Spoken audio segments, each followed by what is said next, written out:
Shalom, friends, and welcome to another episode of Resubbed, a podcast for the casual World of Warcraft player. I said that wrong. Doesn't matter. A World of Warcraft podcast for the casual player. There we go. Words are difficult. Yes, today is Sunday morning, October what is it, Michelle? 11th. Thank you. All day, October 11th. It's a nice Sunday morning. I just had my coffee and my apple fritter, so I'm ready to go. I have my podcasting shorts on. I'm ready to talk. And joining me, as always, is my co-host Michelle. Michelle, how are you today? I'm great today. Yeah. What's Yeah. making it great? Well, I had some great eats yesterday. I think I ate for the whole week, so I probably don't have to eat today. And then I just finished questing in the Jade Forest. Like I finished the Hey, whole quest line, and I got that little achievement. So that was pretty fun. that's awesome. Well, we do have kind of I don't want to say jam-packed, but we got pretty full episodes today because there's quite a few bits and pieces that we need to talk about. Specifically, it is the 11th of October, so 2 days out is the pre-patch launch on October the 13th on the Tuesday. So that's going to be a big deal because quite a bit is going to be, as we've talked about in previous episodes, but a lot's going to be dropping. And we also didn't mention a few things that are going to be with this pre-patch as well. So we're going to dive into a little bit of that. Also, we're going to talk about some of the developer updates now with Shadowlands being delayed for till sometime this year, not Hmm. indefinitely, but I should say sometime later this year, but no definite date.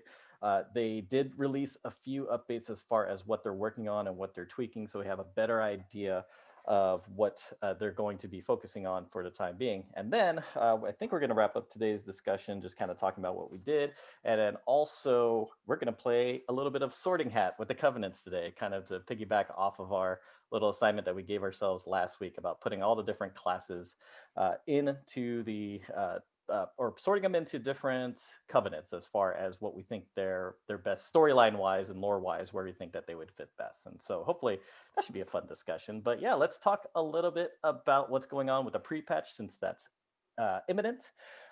If you are playing WoW, or if you just resubscribed, or if you're just kind of curious, if you're the casual WoW player, I keep saying this, now's the best time to get in, especially right during the pre-patch. And to give you a little idea, if you open up the Blizzard launcher, there is a little 4-minute video put together by Blizzard themselves called the Pre-Patch Survival Guide. So I took a look at this when it was available, and I got to say, Michelle, I'm a lot more excited for the pre-patch now that I got to see a little bit of it in action. So Yeah. it was definitely it's kind of fun to read about these things, but to see it actually put into place is a little bit more exciting. So what do you think about that video? Yeah, I felt the same way. Like it's now happening. Do you know? It's Oh when yeah. you're reading it, it's like, oh, well, that's going to be fun. But when you actually see, Mm-hmm. what you can do with your characters and just the new, I mean, I'm not going to talk about now, but just, all of the little things that they're bringing back. Yeah.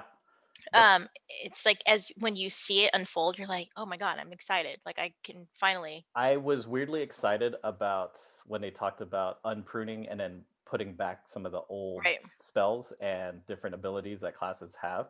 And out, as you read through them, you just read a list and it's pretty dry. It's like, oh, well, paladins are getting this back and hunters are Exactly. getting this back. And then they did just a stupid snippet in the video And of you're like just like, of yeah, just a shaman dropping a restore totem, and then they put a little thing there that says like restoration totems are going back to every single shaman and not just the restoration shaman. So every shaman gets to heal now. I don't know why seeing that on video was so exciting. I was like, yeah, ooh, I get to do that again. yeah. So that's pretty cool. But the other thing too is that they kind of cheated because they showed a little bit of gameplay footage from Shadowlands as well. I don't know if you noticed, but some of the I mobs that saw, were in there were way cool. I was like, oh my gosh, I can't wait to yeah. and and fight those things. The big construct thing that looks like it's probably going to be in Bastion or something like that. So Super fun. I do have a question though, because Yeah. they did mention that they were going to also, how old is this video? Because I remember reading the Ah. recent notes where it said that they weren't going to be releasing the what do you call it? The event, the Oh wait, storage event. you're kidding, right? I'm pretty sure when they talked about the delay of Shadowlands, Hmm. in that article, it said that they were also delaying the Scourge event. Did I read it Oh, wrong? maybe because the last thing I'm reading, because there's also on the launcher is a big old link that has an undead female warrior on it, or a DK, I think, with pink hair. It Yeah, just says yeah, I saw pre-patch that. overview. That's still being featured as a thing that's coming in. So one of the first things is the Because they mentioned the Scourge event. where was it? So The Scourge, yeah, the in-game Scourge event, which would be the quest line, is what we're referring to. Yeah, and if you go actually to the main World of Warcraft website to the pre-patch notes, that's definitely, it yeah, will I think be. it's still going to be there. Yeah, Okay. they're calling it Death Rising, which is the limited time event. They also go through. So the video was really nice on the launcher, but if you they released a new updated pre-patch, kind of like what's going on as like the final. This is what's going to be Yeah. dropping on Tuesday. It's very comprehensive. I'm not going to go through all of it at all, but they do have, and this is what I wanted to talk to you about because I didn't realize how many changes were coming to my particular class, like because I've been trying to very much try to stay away from spoilers and what have you. Mhm. But as a protection paladin, whoa, dude, there's a lot of stuff I gotta learn. So we're I didn't even look at that you yet. should, because there's a whole pull out, like a nice in the actual. Is So it if just Protection Paladin or is it just Paladin all and all paladin, of its? well, so let me give you so all right, so paladins have free casual listeners. Paladins have three different specs that you can go into. So you could be a basic DPS spec, which is retribution. That's called retribution. You could go to healing, which is holy, or you could become a protection paladin, which is specializes in tanking. So up until this point, all three of them played quite differently, to be honest with you. Um, and in that and I could only really speak to Retribution Paladin and Protection Paladin because those are two that I play the most. But definitely, I played a Protection way more than a Retribution. But so how it plays for when you play Retribution is that you have this holy power, which like as you kind of similar to like rogues building combo points, you use certain abilities, it'll generate holy power. Once you have a certain amount of holy power charges, you could unload it into a big, spending attack and then rinse and repeat. um, the other thing is, hold up, we're gonna edit this for sure. No, it's not me, it's like my kid's talking to me. What's up? Okay, thanks, we'll see you later. I was like, what is My kid this? just took, he took 2 minutes to tell me that he's just leaving with his mom. It's Oh, like, are okay, they going somewhere? they're Okay. going somewhere. Yeah, we'll cut that out. Yeah. But what was I going to say? Oh yeah, so protection pally and retribution pally. So yes, so retribution pally, you charge up holy charges and you use it in a big spender. Very very basic, common, fighting style, right? Protection pally is more almost like you just use stuff on cooldown. Like I don't at all I am not concerned about. So we have a mana bar as a protection pally for spells and what have you. Yeah, I don't even pay attention to that at all. Like it's It never doesn't even move it though. it barely moves at Yeah. all. The only time it'll move So, is if you use a healing spell, on somebody, right, on right. yourself or something like that. But even then, we have our own healing spells to kind of just keep us alive. Mhm. So it's really just kind of a moot point. So now all three paladins, including the holy paladin, are now working off of the same retribution kind of thing, where you have to build charges to do abilities that are powerful. So protection paladins are also falling into that as well, which is a bit odd. So now as a protection paladin, I have to generate charges. I can't just do my net regular rotation like I usually do, which is kind of, come in, just lay in a bunch of stuff and then and go nuts. I have to use certain abilities at certain times, which kind of how it is play anyway. Mhm. um, but yeah, so this is going to be a significant change to the way that I play as a protection pally. So I'm going to use this time to kind of relearn stuff. But also, we're getting a bunch of new, not a bunch, but a lot of old abilities are coming back for us. One thing I'm excited for paladins, we're getting auras back. So the fast riding aura, where you and your allies can ride fast. That's, I forgot what that's called. The Yeah. divine aura, or what have Divine you. Aura. Yeah, I never had auras, so I never played. I'm excited because I've never Oh, played a you've never paladin. played a No, paladin. I've only played paladin for the last going on 6 months now, Right. and I love it. I think it's great, but I never played the old school paladins that had all that cool stuff with them. So now I'm super excited to When the jump Horde in. was able to create one, I did. Oh, did you? Oh, that's Yeah, cool. with Yeah. the blood elves.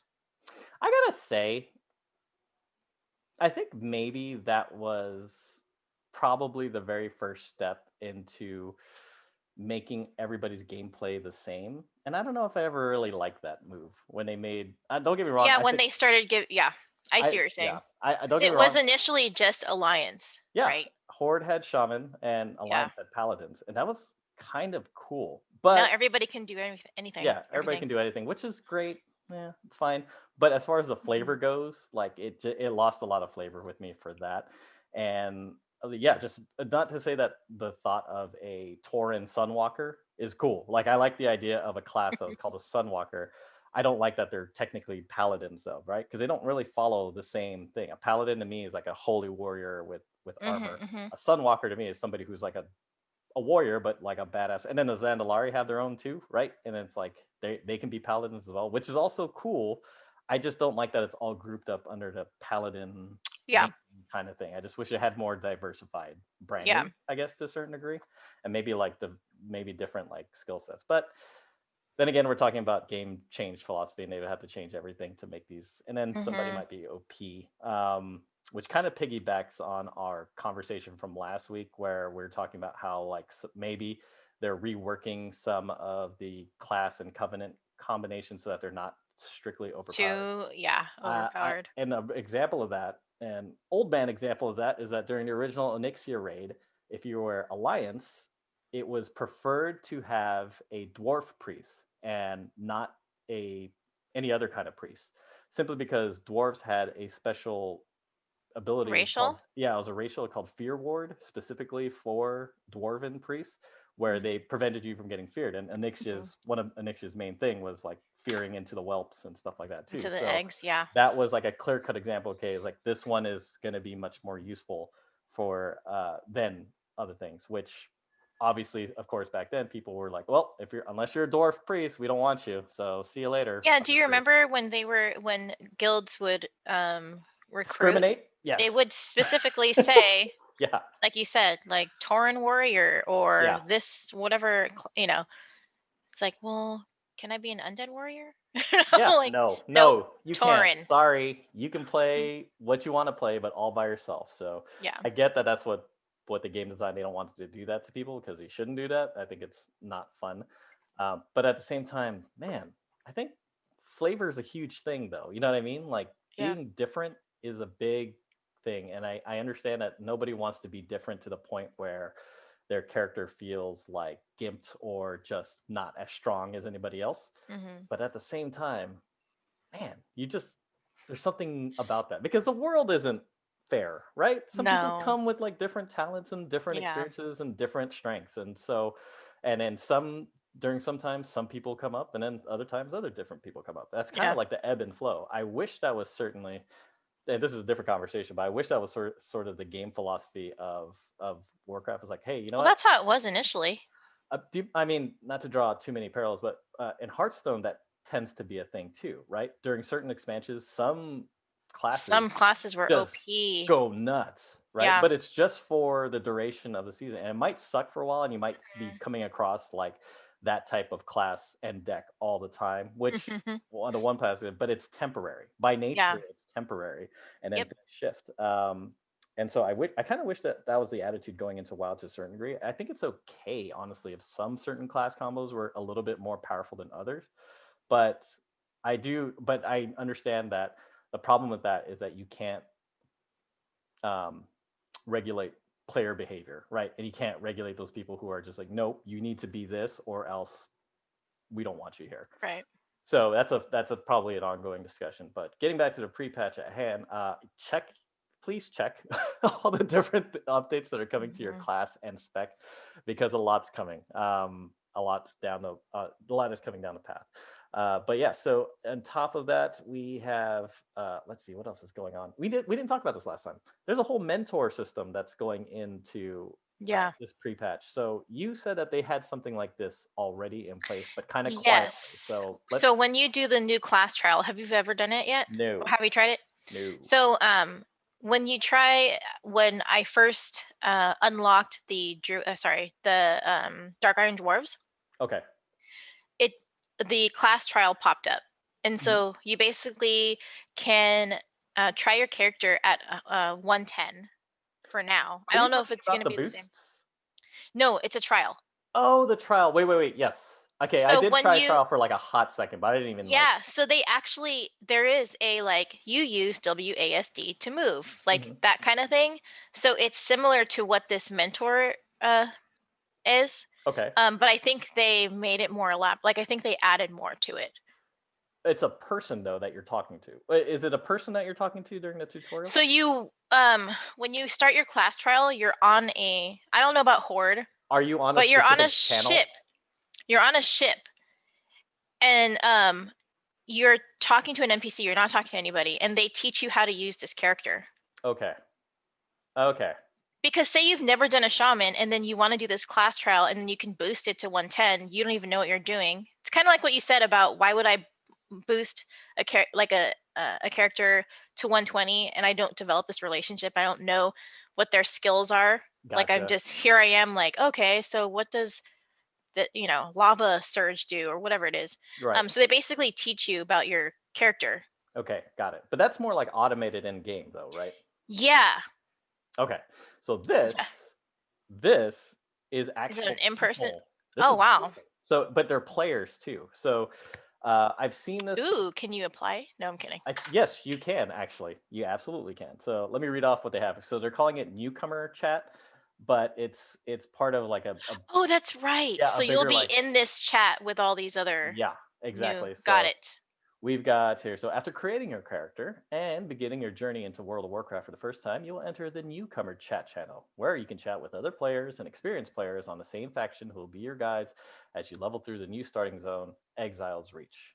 New players and guides will be able to recognize one another in the chat channels with icons above their characters' heads that only they can see. Upon reaching level 20, new players will be prepared to continue their journey ahead on their own and will no longer have access to newcomer chat. So here's where you come in. If you're a veteran player and are interested in guiding new players as they experience World of Warcraft for the first time, head over to Stormwind or Orgrimmar and speak to the guide recruiter once you've met the following criteria. So you need to have an account in good standing, so you can't be a gold farmer. You need to you have to be at least level 50. You got to complete at least 3,000 quests and earn at least Ooh, earn at least two of the following achievements.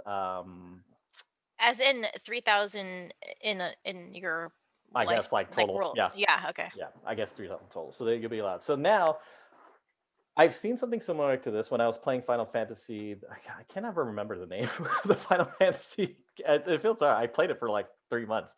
But the online MMORPG for Final Fantasy, there was a mentor guide there system as well because that game is hugely complex. There's Hmm. so much going on there.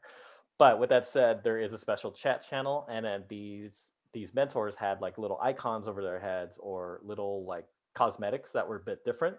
I believe their name was also a different color than everybody else's, so you can Hmm. just you're supposed to be able to go up to them. The idea being is that if you're a new player, you could just pop in, ask these guys a question, and hopefully they should be going about and helping you out. Hmm. Because there's so many questions. There's so many questions that need to be asked. So I think this is kind of a cool idea. I don't know if there's a reward for the person that is acting like as a mentor. I imagine there might be. I would think that it would be cool if they just gave him like a cool cosmetic item, like I don't know, like a hat Yeah. or something that says I'm a mentor. Or a tabard. Or a tabard, yeah, with like a little apple, like a school teacher apple, something like Yeah. that. So I think that's kind of cool, but I also think that it might. I don't know. Do you see this? I don't know if it's going to facilitate people interacting more, or how much this feature is actually going to get used. Because I'm probably not going to use it just because I've been around. Well, So we don't need to. yeah, Yeah. we don't need to. But do I want to? Would I consider being I should consider being a mentor. I feel like I've been playing this game enough, and that's kind of Yeah. what we're doing now to a certain degree. Do you know the statistics? How many new players they have signing up?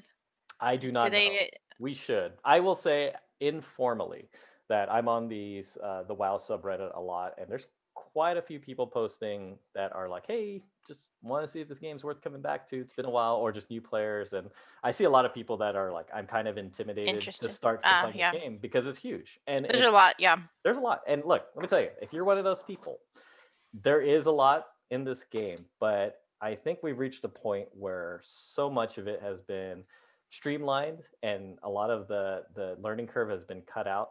The fact that there's a whole new leveling system, and everybody starts off, if you're new, on this Exile's Reach, and then they kind of baby step you and hold your hand to kind of like show you what the ropes are up until you get to level 10, or I guess here 20.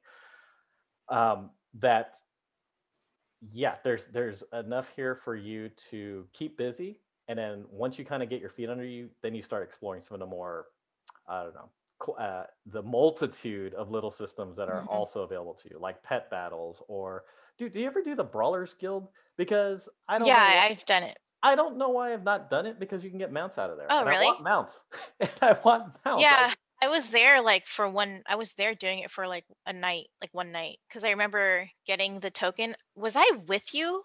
Not me. I would have remembered, because I don't. Did you ever take the tram with me? I may have taken the tram with you, but I don't remember going on to Brawlers Guild. But they start No. yelling. They start Do you yelling. remember? I don't know if it was you, but I was with somebody. I don't know if it was Hedge, but we took the tram, and that's when we found out about it because we got this token or something or bandage or For whatever it free. was. Like, it It just just appeared, it right? just appeared in our bag, Yeah. and I was like, "Ooh, what's Brawlers Guild?"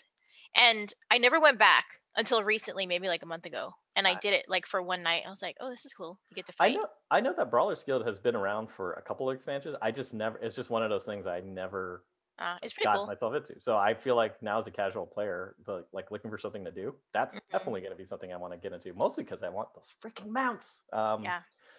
Yeah, so that's coming in with pre-patch. So that's going to be coming on Tuesday. Super exciting. We have, yeah, you definitely need to check out all the different class changes, because there's a lot. There's so many. What I else? love the in-game, the navigation system, the new I saw that. UI. How is that supposed to work out? Like, it's just Did you see it? It's just a tiny little. just the little words. Is that the only difference? Is that the words It's are? like a little gold diamond-looking thing with the yards.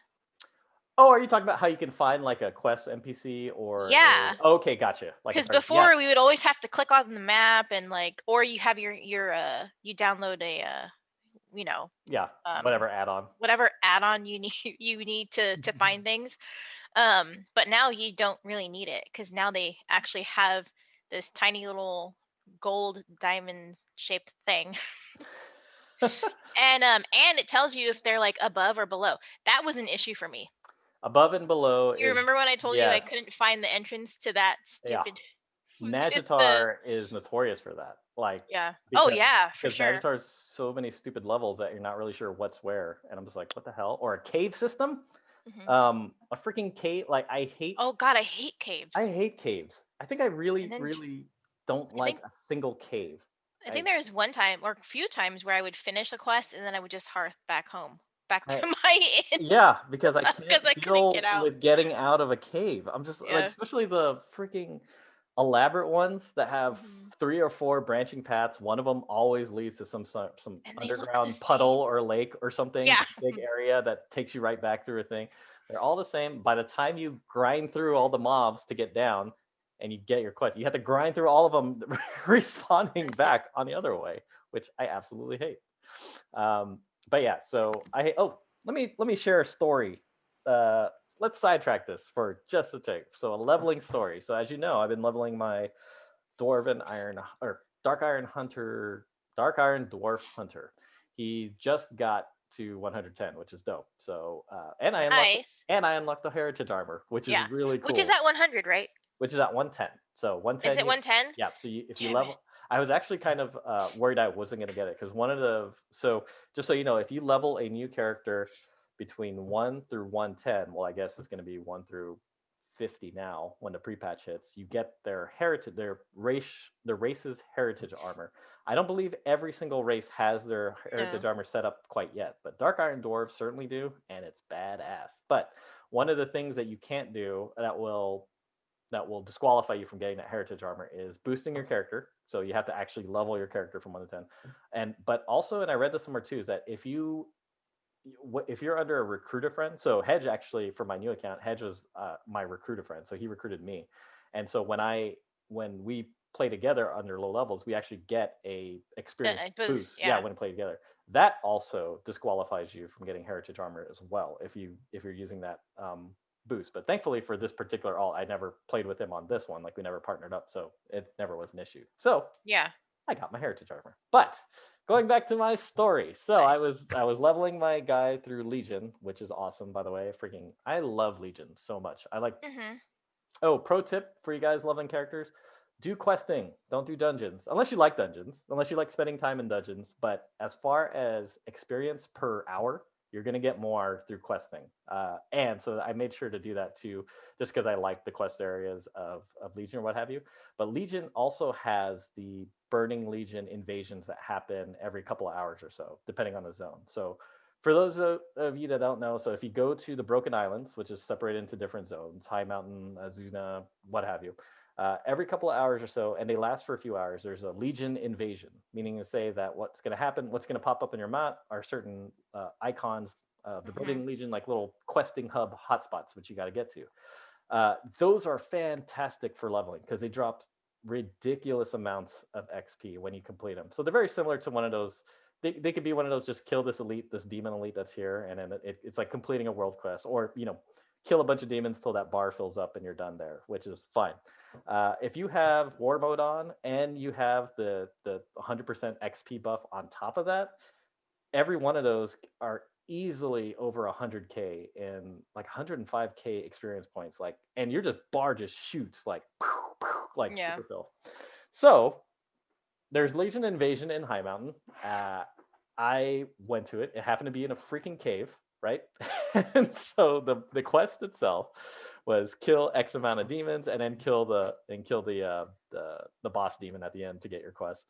I'm war mode is on, and the only reason why I would say don't do this is because it is a straight PvP gang fest right now. Mhm. Everybody's leveling alts. Everybody is using that reputation buff to level up their class hall stuff. It's just kind of nuts. So everybody's on these legions, and so it's just a flat out just ganking war that's going on. Yeah. Every single time I was in this cave, I'm slowly making progress and then getting killed by an alliance. Blah blah. Uh, Mind you, I'm only about 30k away from leveling from 109 to 110, where I can finally leave Legion and go to BFA. My stupid ass keeps dying. The run from the graveyard to that particular cave is at least 90 seconds to 2 minutes long, right? Um, Jeez.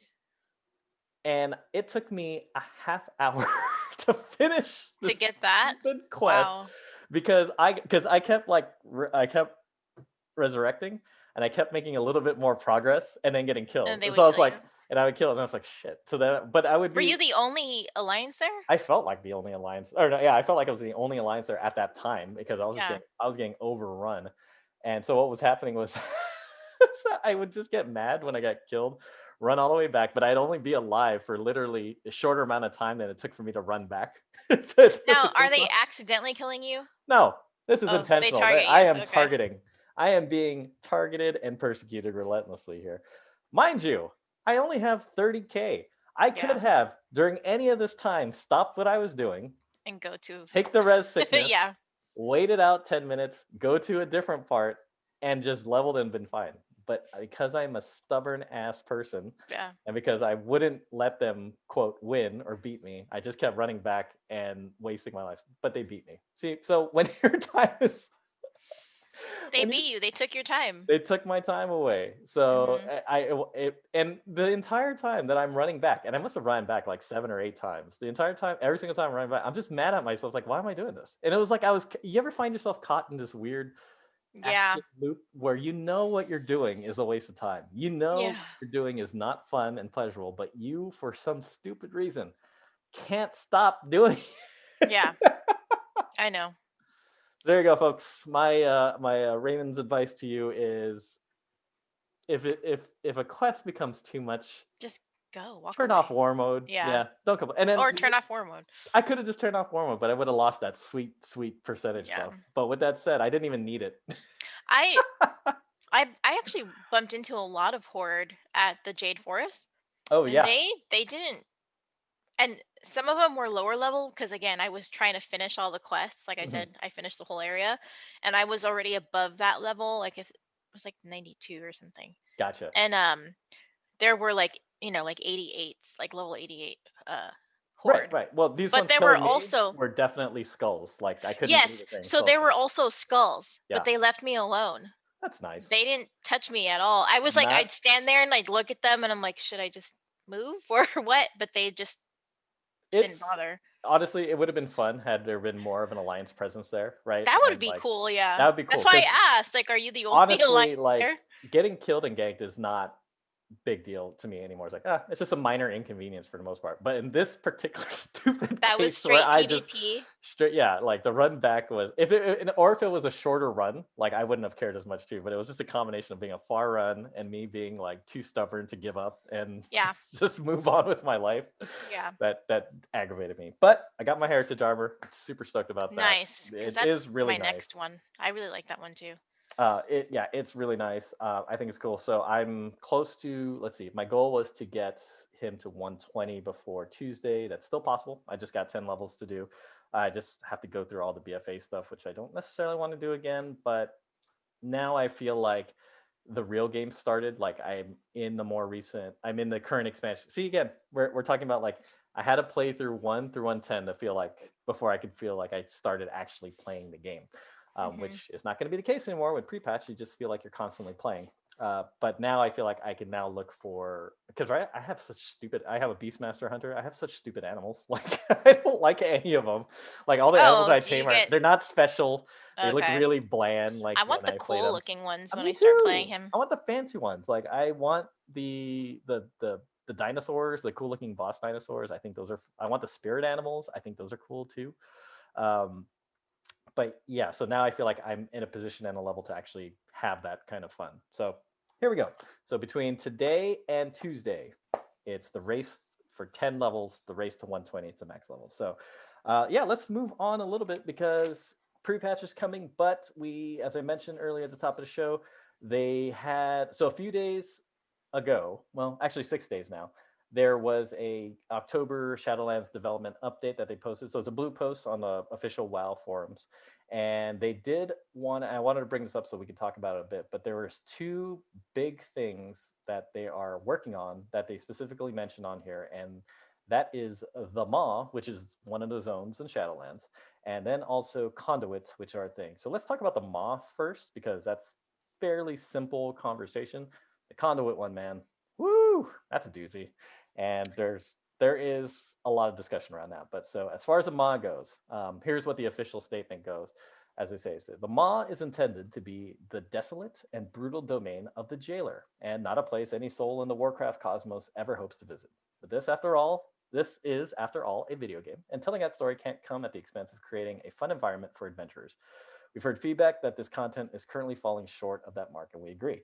We're working to increase visual distinction and combat gameplay variety across the different areas of the Maw, as well as exploring adding new localized events and world interactions. So, this sounds to me, Michelle, that the Maw in its current state, which I haven't played nor have I really seen too much footage. I've only seen a few screens here and there.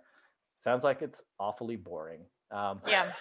What are your thoughts on this? Well, that's exactly what I thought when I read it. Was that they, for being what it is, Mm-hmm. it's supposed to be this like really badass like Hell, yeah, it's supposed to be a yeah, hellscape. and it sounds like it was not. So Yeah, that's what it sounds like. Um it sounds like so Thousand Needles before it was flooded. Just yeah, my empty. god, I I hated hated that Thousand Needles. place. Thousand Needles So so, boring. but I feel like from the screenshots that I saw, it was very gray in there, grayish kind of the Mhm. color. I don't know if that's It's like just just made. dark, Yeah, but and no trees or wildlife, just kind of thingy. yeah, there's no trees. There And are no inns, so you can't rest. Like no, they won't have any well, I think so. If I are they understand this right, changing that? the design of the Maw is that you can only be there like for a certain amount of time before it's like the power before the I don't know the bad energy just gets too much to you and then For it's you. gonna control it. Okay. And I do know that the Maw is an integral part of this expansion because part of the story and then part of how the system works is that you're supposed to go in. I believe they say weekly to To to save as collect many to souls save as many souls as you for can. your Yeah, covenant. for your Because what's covenant. happening, the story is that the Maw has taken all the souls. Yes. And so all the covenants are weak Yeah, because a of the soul maw. drought. Yeah, a Yeah. drought of souls. All of it's going to the maw. You, as the hero, are supposed to go in there and get the people that are supposed to belong in your Hmm. covenant and bring them back. But I think you only have a certain amount of So time it's to like do a that. weekly. Yeah, it's like a weekly Yeah. quest. So it sounds to me that, yeah, if it's boring, but players are meant to be there, they really need to spruce it. I don't know what they're gonna do though. They're like kind of spruce it up. Is it just gonna be like, I mean, I think Mechagon is a good idea of a lot of stuff happening at once. Yeah. Where, That but I place don't. is crazy. It is crazy. I don't necessarily feel like it's too crazy though. Like I don't feel like it's out of hand. Like when I first started going to Mechagon and like all these things started popping up, dude, you're if you haven't been to Mechagon and you have a rare scanner add-on, that thing goes nuts. Oh Like yeah. every 2 seconds, there's like a Yeah, there's so many. there's so many that pop up in such a short amount of time. Plus, everybody's camping, but it becomes like a kind of like to me now. I Mechagon is one of the areas that I really liked as far as the expansion. Between Mechagon and Nashatar, Nashatar was awful, but Mechagon to me was kind of fun just because you could fly Yeah. around and kind of You get can use around. the boost. Yeah, if you can't fly, You could use that rocket pack, or you, which will change, yeah, right? So I believe so. But so I'm thinking that the Maw is going to be something similar to that, where everybody has to go. But if it's not fun, holy crap! Plus, there also seems to be the Maw seems to be a place where one of the currencies exists called Stygia, and this is different from Anima. And this is probably going to be part of our like conduit talk. It's like there's just a lot going on at this point. hmm Um, but let's see. Yeah, players will venture into the mall weekly to rescue souls to aid in restoring their covenants, and a mysterious broker, Venari, offers a range of cosmetic, convenience, and power rewards in exchange for Stygia, which is probably the specific currency there. I really hope this doesn't end up being a thing like I mean, the grindy, like the grindy. coalescence. Yeah, it's gonna. I feel like it's gonna be, That's but what it sounds like. yeah, Like once we talk about conduits, like it's basically what we've been doing, but then reworked, yeah, like reworded. cosmetically. Yeah, right? Reworded, It's not a pyramid like, scheme. It's inverted triangle. yeah, it's, oh yeah. It's funny because they talk about it. They talked about it in the pre-patch video that we saw, where they're removing like the, what do you call it? The shadow. They're removing the oh my god, Corruptions. corruptions. Yes.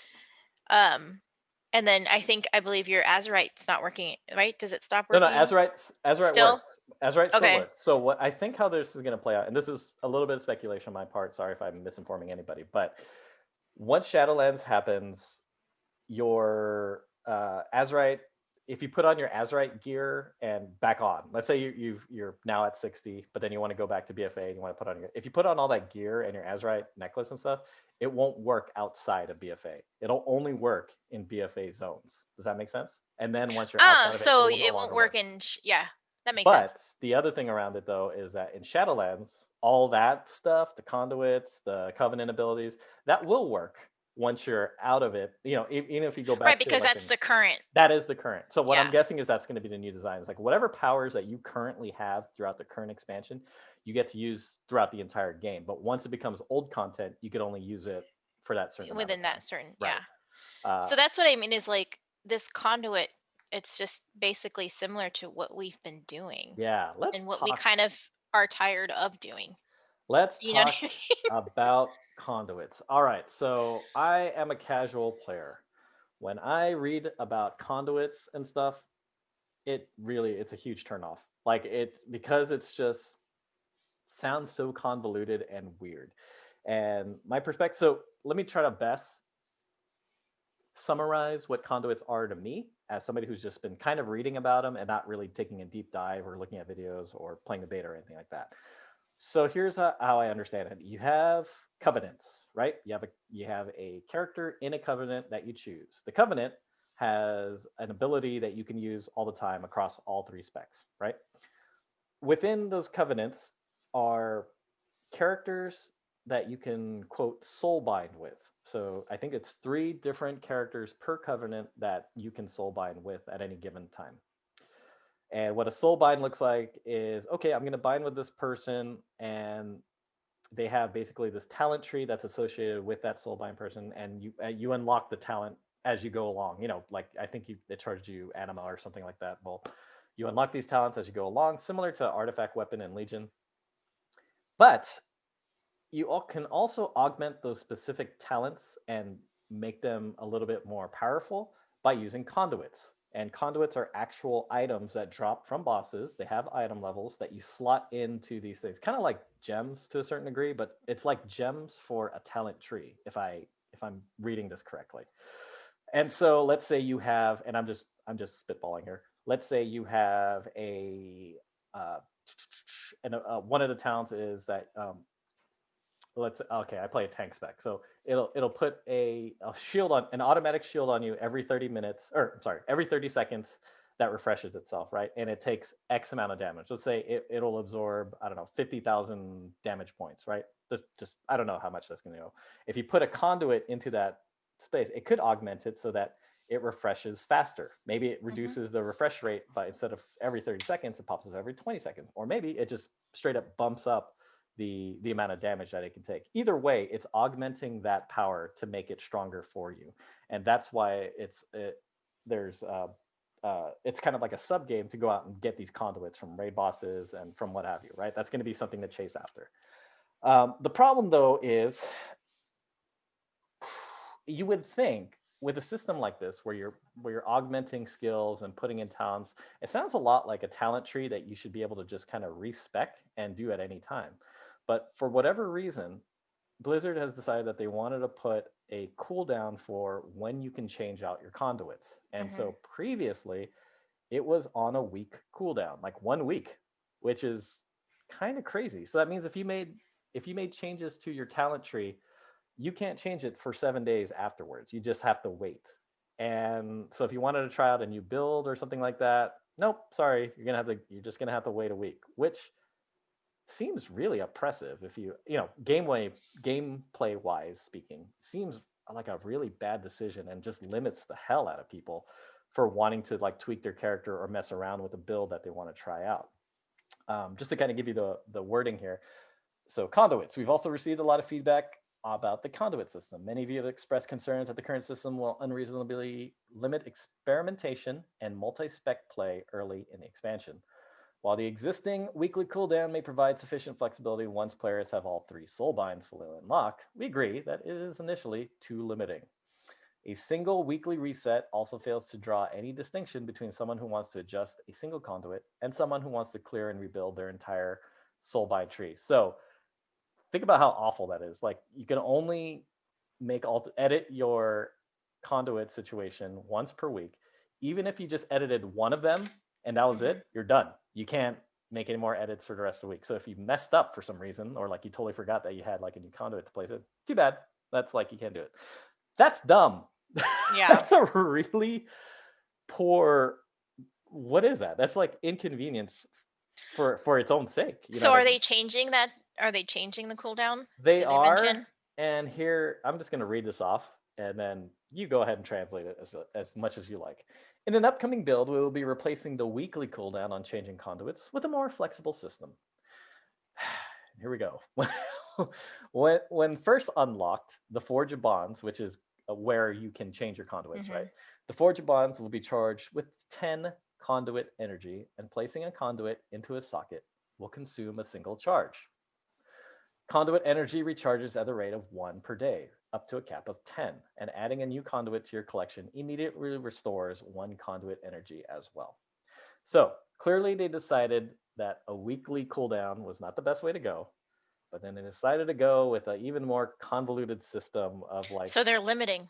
they're still limiting when you can Yeah. change the conduit, and this is where I don't get it. As somebody who's been playing this game for over the years and for a while, and watching the iterations go and things change, this seems kind of unnecessary to have this kind of a forced limit to when you want to change how your character plays. And I don't see this as useful for anybody. You know what I mean? Mm-hmm. I feel like if you're a hardcore raider, right? Uh, you're not going to like it, because if you wanted to go from one Because rate if from one yeah, boss to another, you can't just fix it on the fly or something like that.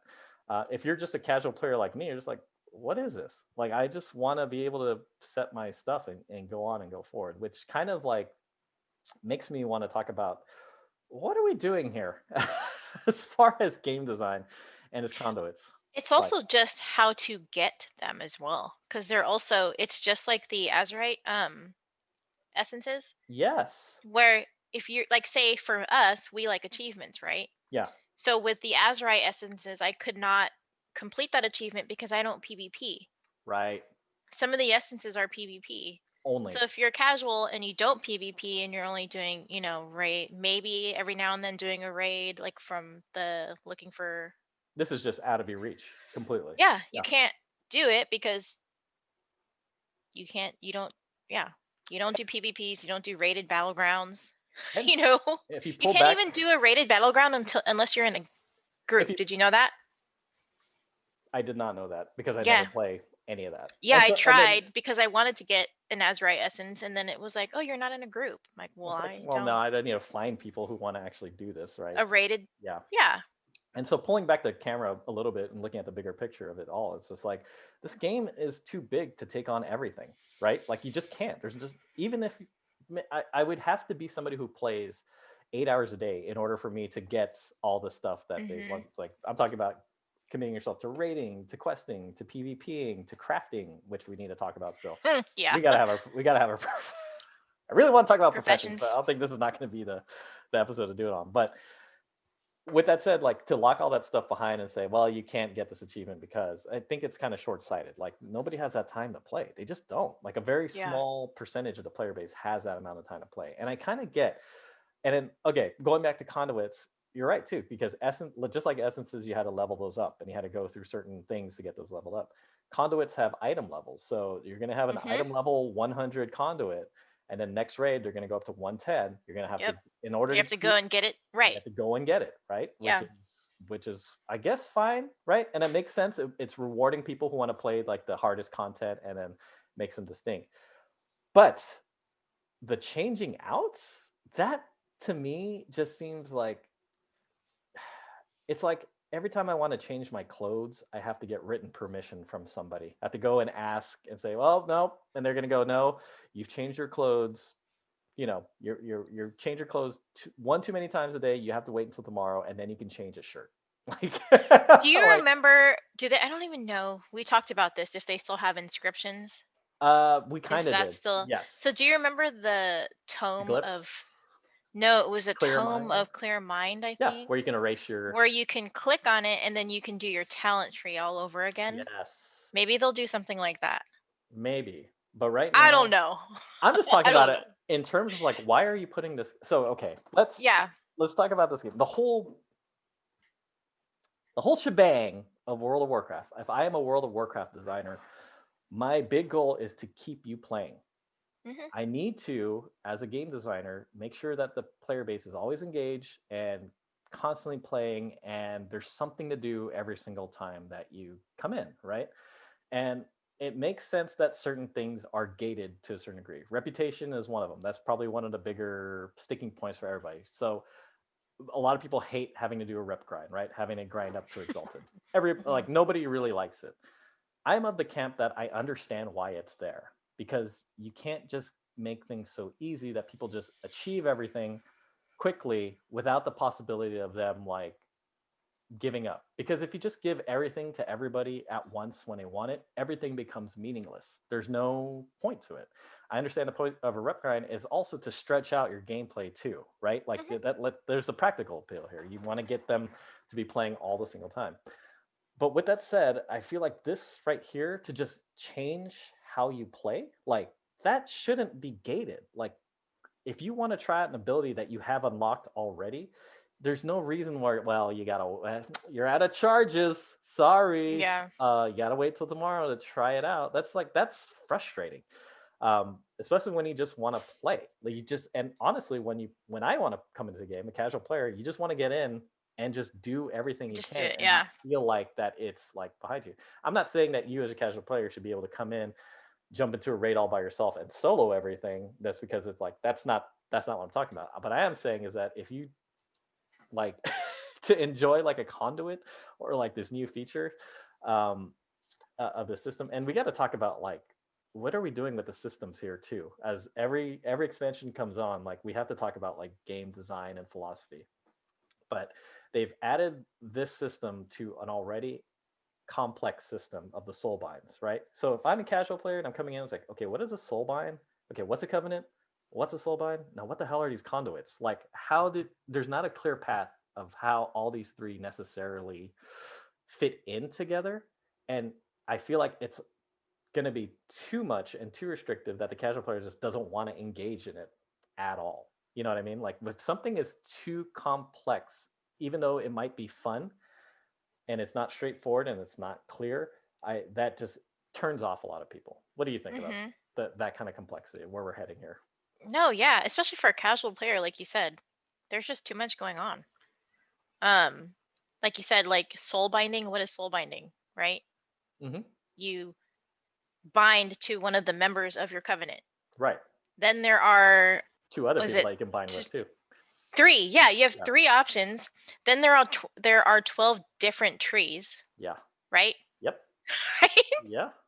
And then there are three Then different specs, depending yeah, if you're a multi-spec player, if you like to tank occasionally or DPS occasionally, right? Depending on how you feel that day, you can't just swap, right? You can't just yeah. like just that's the part that gets me is that you can't do it. And if you remember old Vanilla WoW, there was no such thing as multi-spec. It was No, either you stuck with the spec that you were so on the you talent tree. can put a little bit of, there are certain, I remember for the mage there was like, I think I was a fire mage for most of my time in classic, I want to say, but then I did have few talent points in frost and arcane to Right, help with right. fire, but Mhm. you couldn't be all three, like you couldn't Yeah. have Or you all three could, but talents. nobody took them to raids. You could, Right, that would be weird. they were Like what is super going on? super underpowered in Yeah, comparison to right. everybody else.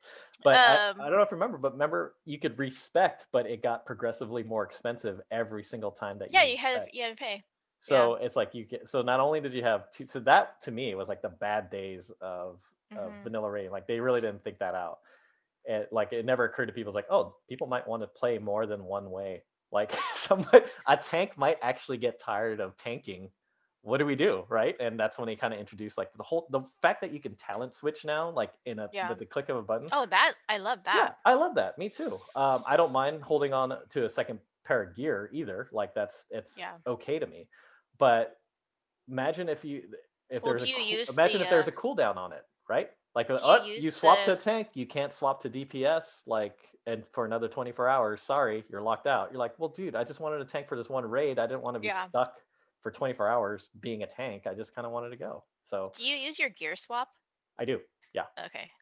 But like I said, I just normally stay in tank gear anyway on my paladin as it is, just because Yeah. I don't. It makes it simpler for me just to kind of go out and kill stuff as a tank. But I'm probably going to go hot and heavy on this expansion, so I'm going to want to be able to swap between Yeah. specs at any time, and I don't want to have to deal with this weird charge it up, like wait till certain days, or wait for a day before I could use my new conduit kind of thing.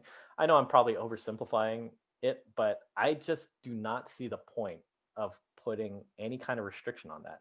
It just seems like a silly way to stretch out time, and it just gives people another headache to have to manage. You know what I mean? It's like Mhm. a system that I don't even want to. I shouldn't even have to think about this. Like, Like just give even me. just reading about it is complicated. I mean, it's just And like it's what? not exciting. It doesn't excite. Oh, Like I get to go look for more conduits. Yes, I need this specific conduit. yeah. So I do want to talk about because I think this is the conduit system, all these systems. This is a part of a bigger discussion of like the way that the game has changed over the years. So I really feel like starting with Warlords of Draenor, no, I would probably say Legion and moving forward with the artifact weapon that they're doing, and BFA for sure with the Azerite armor with the different like powers that you can get out of them, Mhm. and then now moving on to soul forging and what have you.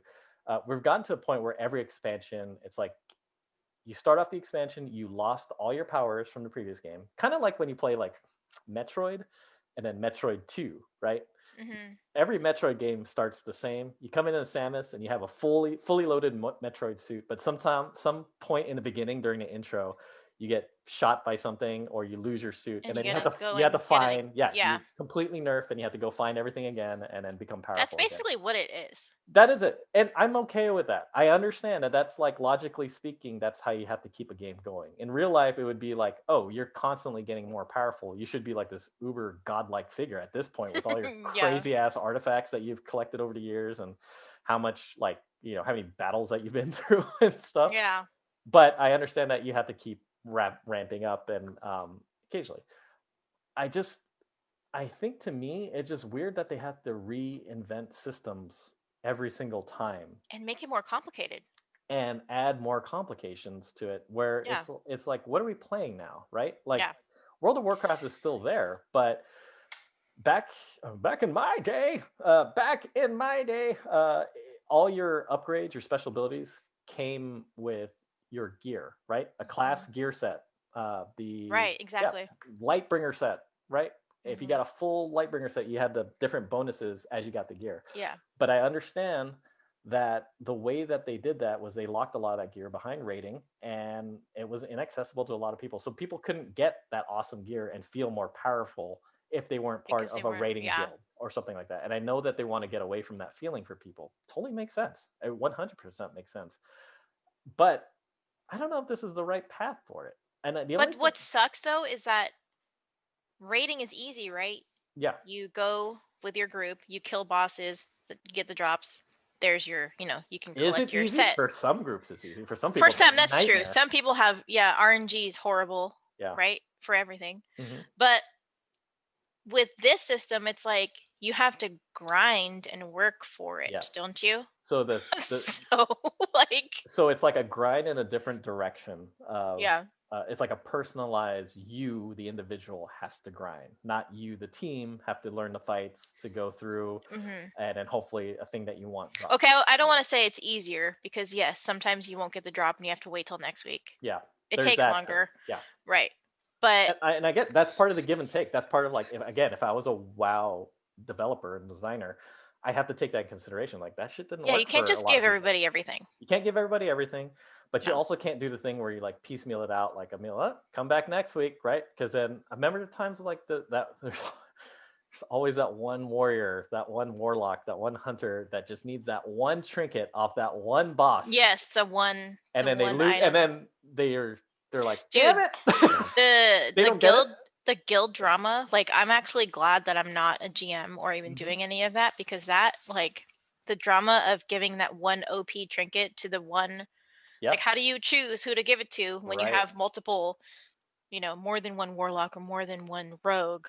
And It's like, "Oh, everybody is, yeah, and it becomes suddenly weirdly political and personal and oh god, odd yeah. just for I'm so loot. glad I'm not doing that anymore." Again, totally 100% agree that that's not necessarily the best way to go, and that's, to me, that's like an old fashioned way of playing MMOs, right? Like I don't think that's the way to do it in today's world where people, but coming in, dropping in again, I'm really taking a dump on these conduits because, one, I'm just like an old dude that I don't Yeah. understand. I don't want to have to think about too much. It should be pretty easy. Like the Legion artifact weapons made a lot of sense to me. It's like, oh, Yeah, okay, you gain power, your freaking weapon gets more powerful. You drop a thing in basically. there, boom, like Yeah. that.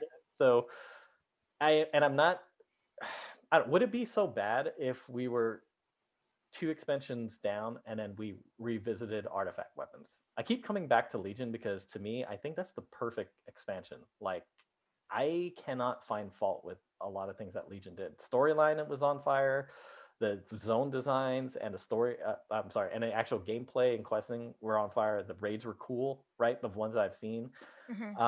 But the centerpiece to all that was the artifact weapons, and that felt great. Per Like, class, like, yeah, yeah. it You felt got to do great. your own little quest to get your. And then if you want to take it further, like as somebody who plays role playing games, fantasy based role playing Yeah. games, your weapon is everything. Like your weapon Hmm. is, you give your weapon, like you give your weapon a name, right? Like in it has like a story and a back history to it, Yeah. and carrying that with you is cool. I don't know what that.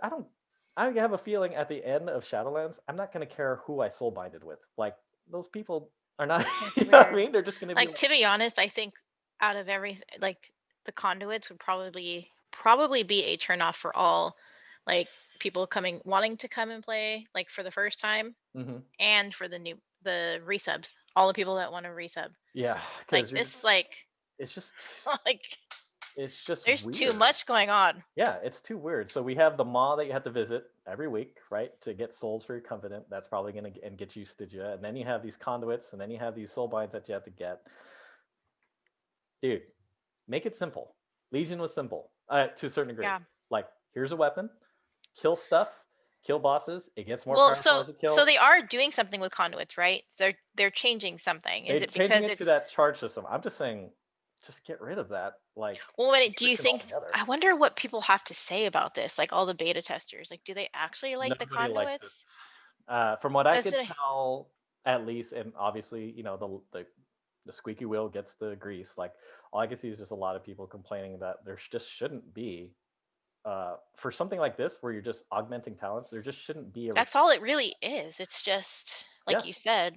There's And I know it's why? I know it's a completely different game, but Diablo 3, which I love playing, by the way, I think it's a fun dungeon crawl. You swap talents and runes and like augmentations on the fly. Like you just come in, swap things out, and come out and play because you want to try different. Because there's Yeah. 1,000 different ways you could play a character in that game. But yeah, anyway, so that's conduits. So weird. I don't know how I feel about them right now. Yeah, I think God, I think I hold on. that's okay. Oh, there we go. Okay. Okay.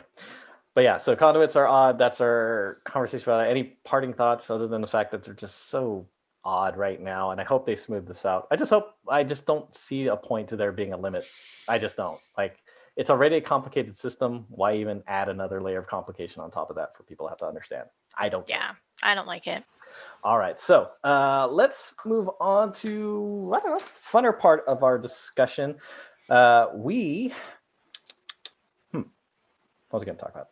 Oh, yes, we're playing Sorting Hat. So last week, I mentioned we have 12 classes in WoW, and we have 4 covenants. And I wanted you to come up with which classes belong into what covenant and why, with reasoning. Have you given them this thought?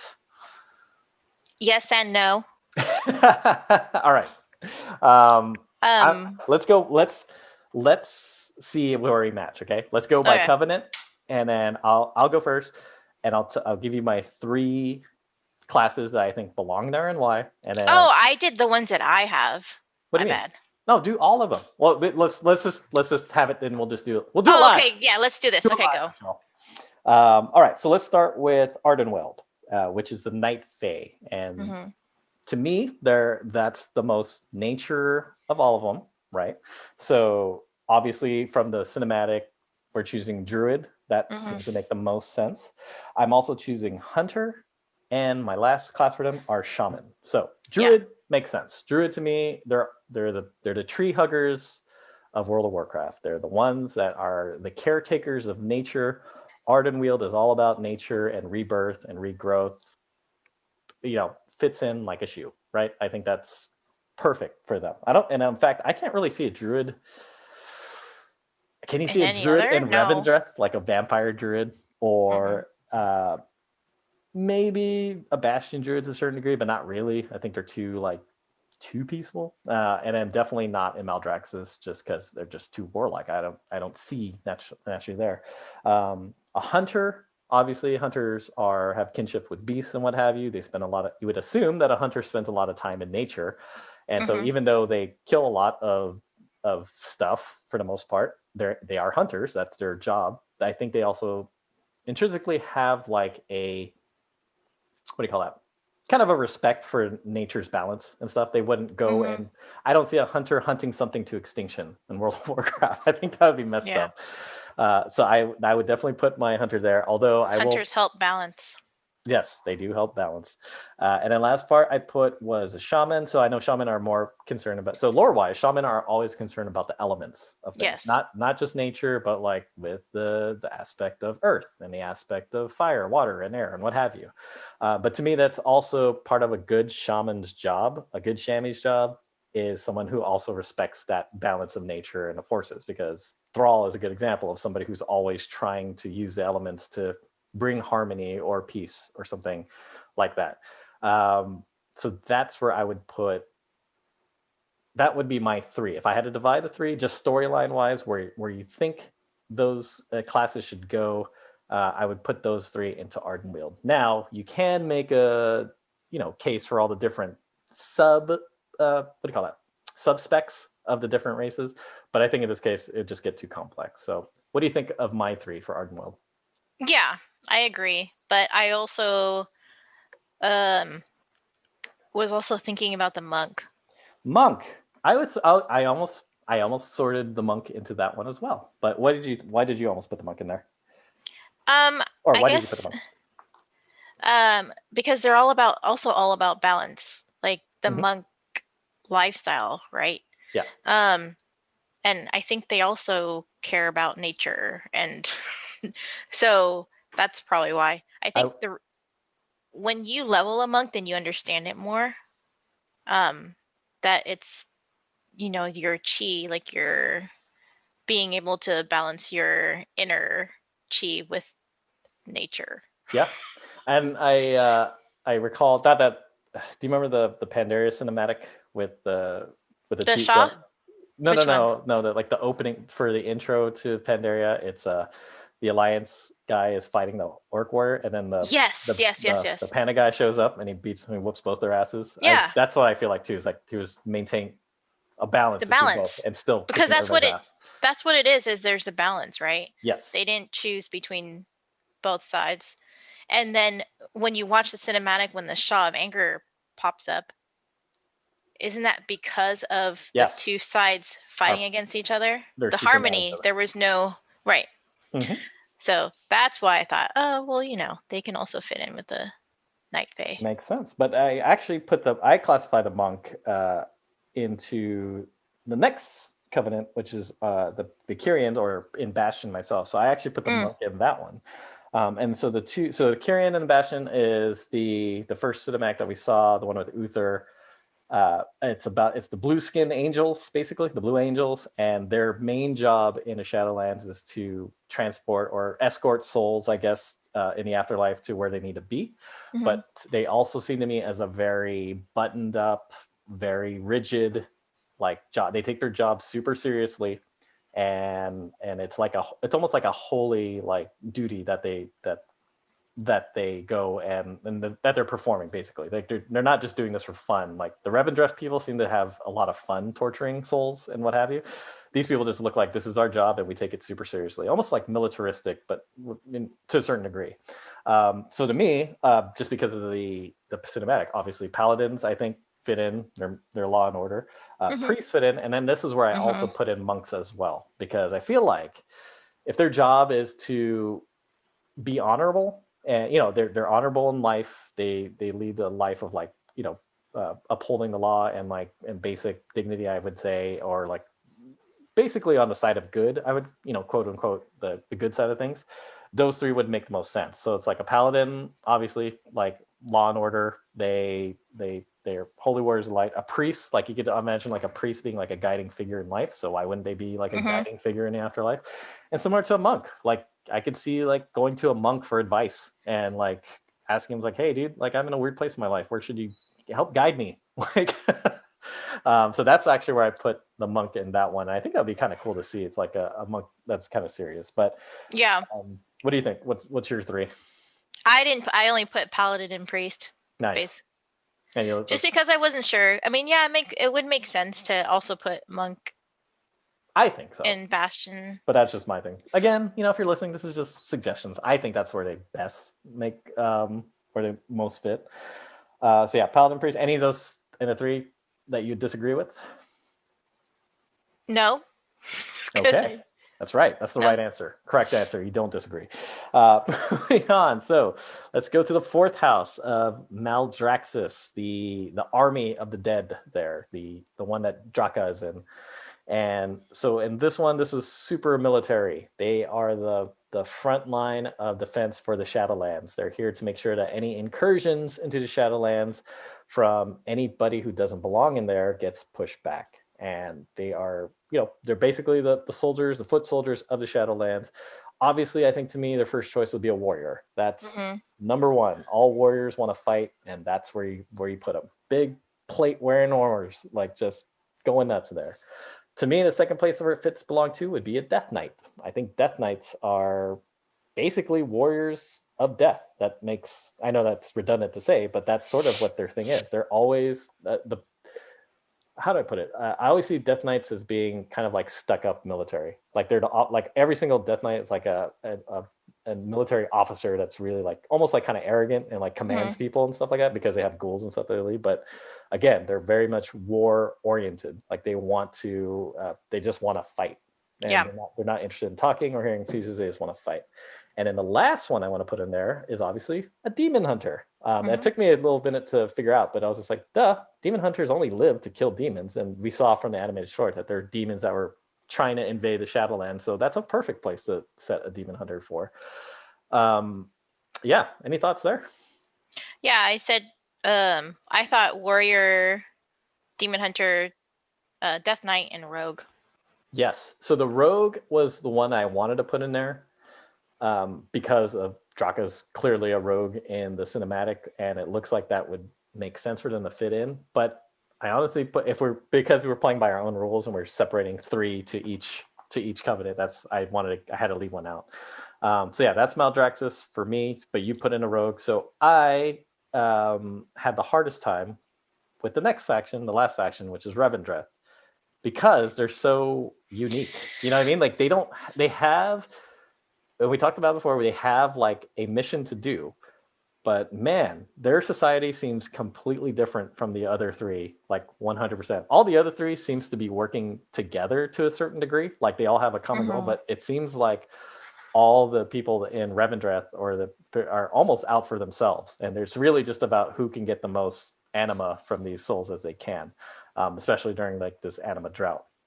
So the most selfish, I was thinking to myself, the most selfish classes that I could think of would be a warlock and a rogue. Like I can Uh-huh. see I put a rogues. mage in there too. I put a mage in there as well, simply because, and I have not a problem, but I have mm, I have a hard time classifying where a straight up mage would go, right? Because I think mage is too general of a term. Like, okay, what do you do for a living? Oh, I'm a wizard.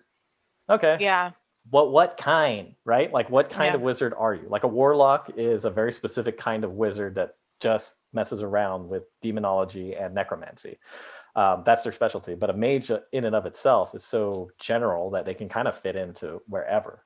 Mhm. But if I'm splitting hairs here, I could see a mage that was very power hungry, right? And This is exactly why I chose the mage mhm, for Revendreth, because I'm a mage. yeah, and She's then you my want main, and I was power hungry, and I I, still am as far as personally. So as a mage, uh, if I was, to me, I think mages are the closest thing to scientists in like a fantasy setting, because they're always like thinking about stuff, right? They're always looking for intricacies and stuff. But with that sort of mindfulness and that way of thinking comes a sort of sometimes comes a lack of morality, right? Like mhm. where, especially if you're exploring the mysteries of power and magic and stuff like that, well, what's sacrificing an Right. animal or a child in order to get this result that you're looking for? Or like what's like how do I keep pushing the boundaries of what I can do, of what's accepted and what's normal and what's lawful, To become the when most become more, powerful. yeah, in order to gain more powerful. So I think Revendreth would be a good place for a mage of that thinking, right? Mhm. Rogue, I just think rogues are great at torturing people. They really came down to it, and that seems That's to be true. the way. They got poisons. So Oh, I by the way, was you can put poisons on your Oh blade. yeah, I was gonna That's mention that cool. earlier. I didn't even know they removed it. Yeah, I thought that was sad. I was like, poisons are awesome. Like, that's so Um, specifically rogue. but the one thing I thought about was that for a priest, it depends on what you roll, right? Yes. Because if you were Yes. a shadow priest, then you can definitely You can definitely fit into be, Revendreth. yeah. That's But if you were holy or discipline, discipline. It would make more clearly, sense in Kyrian, yeah. yeah. So personally, myself, I want to put a Shadow Priest into Revendreth. Right. But for this game, I would say warlocks, rogues, and mages are the Hmm. best suited for vampire, I think. Um, And yeah, so that's pretty much any controversial takes there. Like, where would you put Amy? No, I mean, obviously the monk. There were just like the two that I was kind of the monk, especially not sure about. Right. Yeah, me too. Monk and mages were probably my two hardest to kind of place. Shaman were a little bit off of me too because they kind of, without their connection to just nature in general, it's like, where do they really fit? You know what I mean? Yeah, Like, if because I they're all was, about elements and they're typically like tribal mainly, leaders. You right? know what I mean? Like they'd be Yeah. wise and stuff. And so I don't know. We'll kind of see how it goes. So yeah, that is our sorting hat segment of covenants. That was fun. I enjoyed doing that. What do you think is going to happen?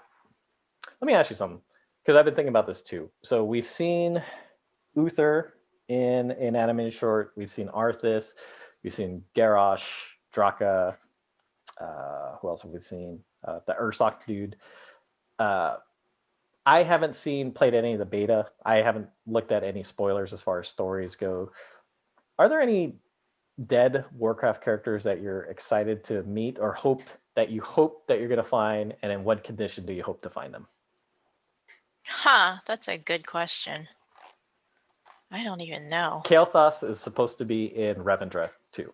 That's mentioned thing. So Kael'thas Sunstrider is going to be Oh, really? part of the storyline of Revendreth. Sorry, spoiler alert. That's definitely something I saw.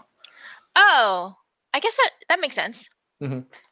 God, I don't know actually.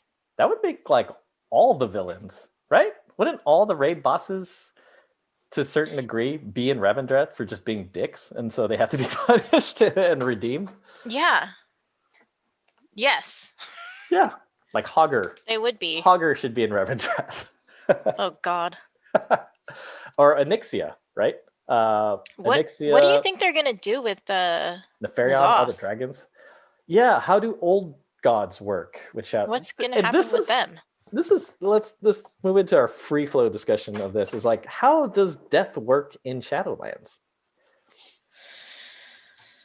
I don't know. Yeah, that's the kind of like the part of me that's like tripping too. It's like, so if you die in Shadowlands, Where are okay, you going? yeah, like so Ursoc, right? Like, So Ursoc was turned into like a blue bubble, and then he gets absorbed by that dude's staff, and then yeah. I'm assuming he gets transferred to. So is Ursoc dead? Dead? But is he dead? Because Yes, exactly. Is he dead? where Dead? did he go? Or did his energy They go needed into the his tree? energy. Is his Yeah. energy in the tree? If you die, if you like die in the Shadowlands, where do you go? Do you just go to the maw and then that's it? That would be interesting And you just call it to done? see. Or is it just boring and you end up at the spirit? Yeah, you just end up at the graveyard again. Graveyard. I'm like, oh. And It would be cool if you do end up in the maw and your spirit has to fight your way out to go back to your body. Okay, which brings an even bigger problem of Sylvanas and like this logical problem. Sylvanas is undead, and as she's going back to Shadowlands, what does it mean to be undead? Like, if you're a Forsaken character or an undead character, what the hell are you then, right? Like, you don't fall under the helm of domination. You don't listen to, like, you follow Sylvanas to a certain degree. But if the Shadowlands is open, like, what are you at this point? Are you a soul trapped in a rotting body? Because that's messed up, right? Like, what can you? It's like, it's this weird conundrum of what to do with the undead players. I think it's a conundrum myself. Oh my god, huh? Because it's like, too bad my mage is no longer undead. Yeah. Did you see the customization options for undead now? I did, yeah. Oh my god. I see that now you don't have to show your bones. You don't have to show your bones because that's how they do it in China. Apparently in China it's a big deal that they don't show. They don't because they don't believe it. Yeah. Or it's like bad luck or something. I didn't know that. Yeah. If you know the World of Warcraft in China, it's different. They've had that option to have no, sorry. In China, for undead, if you roll an undead character, they're all fleshed out. Like, they don't have any exposing bones. And when you die, you know how you die and your body becomes a corpse and it turns into bones? They're gravestones that appear instead of body. So it's like there's this awesome. Right. When you pick up your body, there are bones. The bones disappear, right? But then in this case, they're just tombstones that show up on screen. So there's this funny. There's funny raid picture of, like, I think it was Undasa or something back in the day, where it was it was the giant devil sar, and he's just surrounded by Huh. tombstones That's because cool. but it only happened I in remember China that because thing. everything else would have been a body, which is kind of cool. Yeah. So yeah, Shadowlands. What the hell to do with undead? Oh my god, who do I hope to see? I want to see Medivh. Is Medivh dead? Right? I don't know anymore. The last time we saw him was. Doesn't he just disappear? I remember fighting him in the Black Morass. Do you remember when he's like summoning? He's trying to open the portal, and Yeah, and then it becomes the dragon. yeah, and then he also appeared in. Did he appear in not Does Miss? he die? Was he in Cataclysm? No. I mean, you should look this up.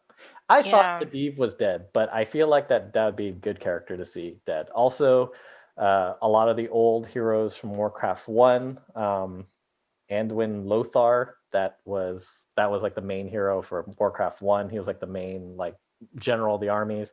King what's his name? Oh my gosh, I can't remember.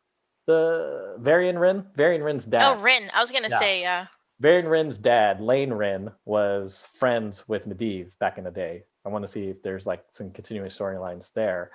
But I honestly think that this is a good chance for them to bring up and close out old storylines from old characters that don't matter anymore. Yeah. And I think they should, because I think for World of Warcraft to be interesting moving forward, they got to do some new stuff. Like they got to get away from some of the old, and they have been for the most part, been doing some newer things, definitely. But I think storyline wise, they have to continue on the story of World of Warcraft and not keep it with the same players. So I hope we don't have Sylvanas anymore past this. I want to know who the hell the new war chief is going to be, because the Horde side of things is it's messed up. all a mess. I don't know Yeah. who works. I don't know who's in charge. Oh wait, no, I do know who's in charge of Forsaken. Forsaken is Kalia Menethil, which is a character that was introduced in Legion, and I saw a little bit of a snippet of her storyline that she goes back and leads the Forsaken. Kalia Menethil is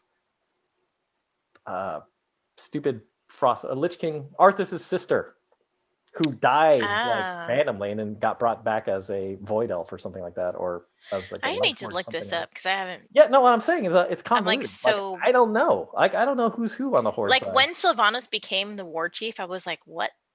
That was kind of cool, which I get it. I felt bad for. I was just kind of like, what? Why? I thought it was too soon to get rid of Vol'jin, because Vol'jin was badass. I thought a troll leader of the Horde was sick, and the fact that he died so quickly in Legion. But it seems like he might be coming back in Shadowlands because he's dead, and he actually made an appearance, I think, in a Horde storyline for BFA. So hopefully, I don't know if he's going to come back as War Chief, but I'd like to see him back. But yeah, the question of who's leading the Horde now is a hot mess, and I really hope they resolve it with somebody like solid and good. The goblins haven't been like they've been an afterthought. You know what I mean? Like it's like they're not really, they're just kind of there. Who else is there? Or Lorthamar, the leader of the Blood Elves. He's just kind of been around, and he's been around since BC, but like they haven't done much with him. There's just I feel like there's a lot that they can do. They've been using the same characters for a while, and then kind of misusing him too, like to the point where they're just kind of floating by. But yeah, so I'm looking forward to them to like maybe changing. I would like there to be finally a decent war chief, like an interesting war chief that is going to be interested in leading the Horde into their next phase of whatever they're going to be. And yeah, I don't know, as far as the Alliance side, Alliance feels more buckled in, just simply because Anduin is there, right? Like they have they still have leadership. They still have leadership. They still have a High King. But the Horde side is all messed up right now. Yeah. So I'd like to see what happens with some of the with Vol'jin. Probably we'll see Sarfang again, the one who just died in that battle. And anybody else that I really care to see? There's a couple minor characters here and there for the most part, but I would like to see some new stuff like happen coming out of this, like a new bad guy to be worried about. Yeah. So I kind of want them to do a new World of Warcraft movie.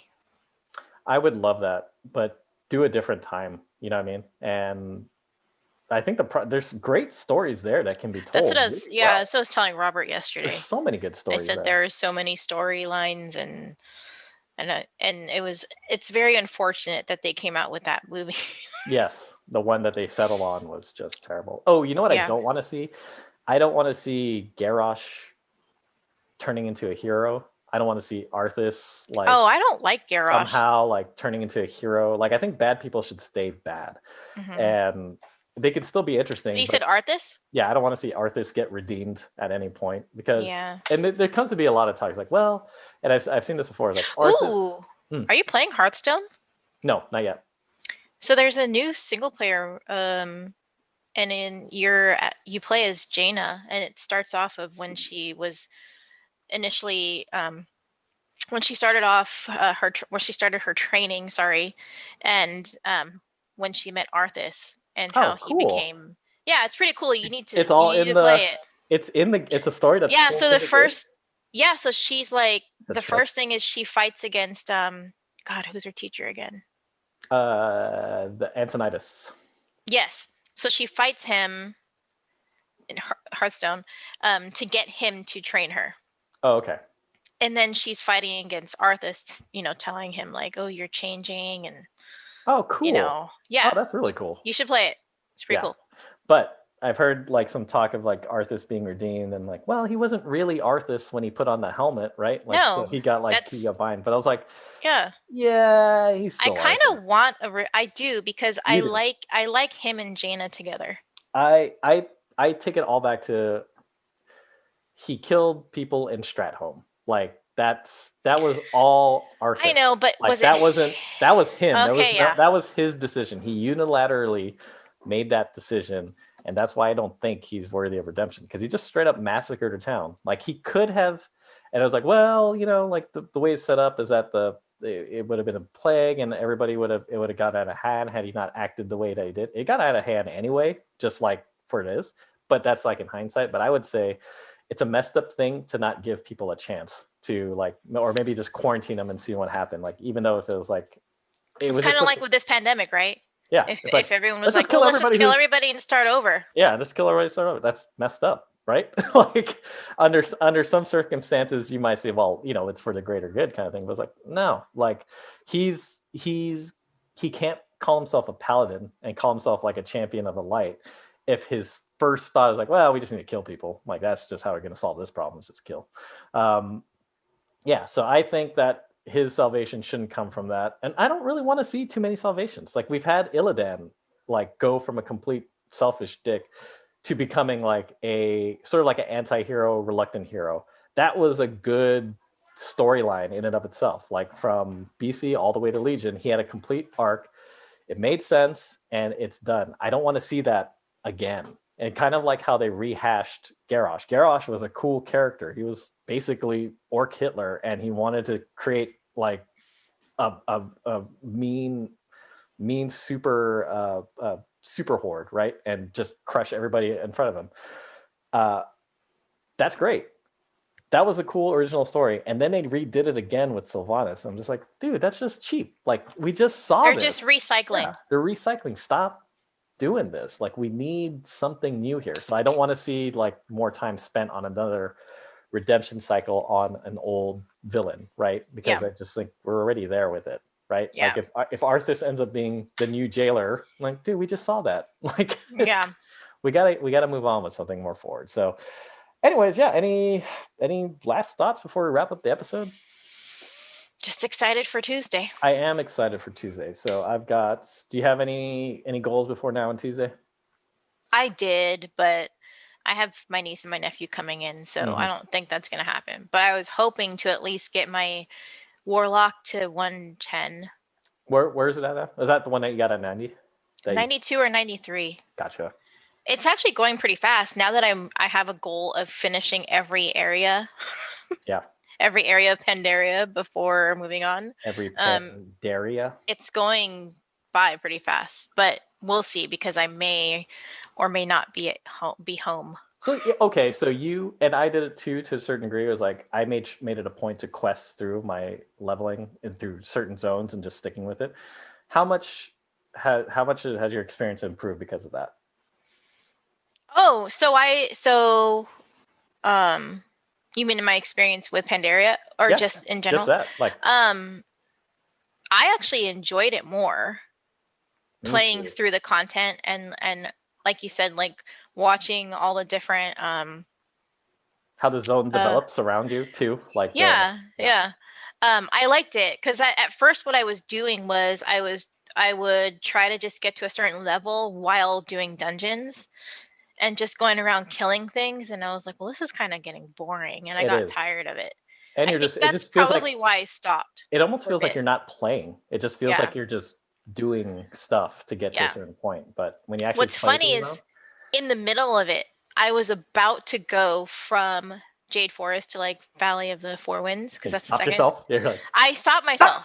I was gonna stop. I There was this part in Pearlfin Village, and I was about to just leave, and I was like, you know what? No, I'm gonna finish. So I turned around and just like completed the whole thing. Nice, good for you. And you felt Yeah. that, and you're a better person for it. And And I now, actually had more fun, and I think I leveled faster. and so now we got pre-patch coming out finally. So I think, are you going to roll new person right at pre-patch, or are you going to wait a little bit? Because I think I'm going to try to roll somebody new. Well, I have my hunter that's already still low level. Okay. So I think I'm just gonna concentrate on him, I on wonder how it's going to her. work if hmm, like if you're like a, I don't know, like 80 or something like that. I wonder how it's going to work with the new leveling system. Are you just going to get like a message from Chromie saying like, hey, you got to pick a zone Pick, now? Yeah, yeah, pick a zone now, kind of thing. But then you're already like probably. halfway through it, so it's like, okay. Oh, right, And we're hearing reports too that once you hit 50, you get kicked out of the the zones zones, immediately, and you get because brought you have to into, go. you have to. But apparently now they're making an option where you could shut off the experience so that you can complete an entire expansion before you move on, before you feel like you're ready to move Okay, on, so you kind of thing. can't completely level to 16 No, in like Pandaria. no, Okay. no. But you can turn off your leveling at 50 and then just stay there until you're done, so at least everything matches. But Yeah. all right, so next week's episode. Oh man, we're gonna have a lot to talk about. Pre-patch is gonna be out in a Yeah. couple of days. We're gonna have our thoughts on that, and we'll see what else gets dropped and look for some new news. So until then, Michelle, where can people find you if they wanna consume more Michelle content? Or So what are you working on? I'm working on my new show, Ooh, my new YouTube show. Um, I have 3 videos out right now. Actually, no, make that 2. So I have 2 videos, and the third one is currently on a countdown that will preview tomorrow at hey, 9 a.m. awesome. And what channel should I people did look for? not know YouTube has a countdown. Did you know that? I You can saw set it it. up so you don't have to do it yourself. I've messed around with that. I haven't messed around with that, but I've kind of messed around with the YouTube channel because I've been uploading our episodes into our resub page. By the way, if you want to see video episodes, you can check out Resub Podcast on YouTube. I'm putting up the first couple episodes there from our video chats. But yeah, I saw that feature and I was like, I don't know. I just want to post my video here. Just take my video and go. Just No, so my husband is my producer, obviously. He helps produce this show as well for the videos. What he did was on Friday, so I released 2 videos last week. Then on Friday, he set a timer so that he didn't have to do it. But gotcha. it's actually on my page, and it shows as coming soon. So you see what the Gotcha. content is, but you I've don't seen see the that. video. So Clever. on Monday you'll see the new video. But that's So what I'm working on. It's basically just Michelle True. If you look up Michelle, Michelle. My last name is True, true. True. True story. Yeah. So look it up. Um. So that's what I'm working on. Awesome. And then you and I are also coming up with a second podcast show just about video TBD. games. And we're calling it TBD right now, so go catch TBD. Yeah. We have a couple names that we're still trying to workshop through, but we actually recorded a first episode. Once we come up with a name and the logo, you guys will hear it. But that one's coming up, and we'll probably mention it a little bit more often. But yeah, that's kind of it. I'm still trying to work out a streaming schedule that hasn't happened as easily because my 6-month-old doesn't allow me to do that quite much. Aw. But yeah, but I Has it should be gotten streaming more. worse lately? Nah, it's just what it is. I mean, Okay. it's But you know what I mean. yeah, yeah. I know. I It remember comes in those phases. days. It comes in Yeah, phases. yeah. It comes in That I mean. phases for sure. But with that said, yeah, thank you so much for joining us. We'll be back again next week with a whole new episode of what do we call it? A whole new episode of Resubbed. Resubbed. And don't forget Oh my gosh, questions. I'm at the end of the podcast. That's it. And yes, oh my gosh, yes, we need some questions. Please, if you have any questions or topics that you'd like us to discuss on this show, please visit or please send an email to resubbedpodcast@gmail.com. That's resubbedpodcast, resubbedpodcast, one word, at gmail.com. And we'll add that to the show notes as well. But again, thank you so much. Have a great week in Azeroth. And until next time, we'll be seeing you. Bye-bye. Bye.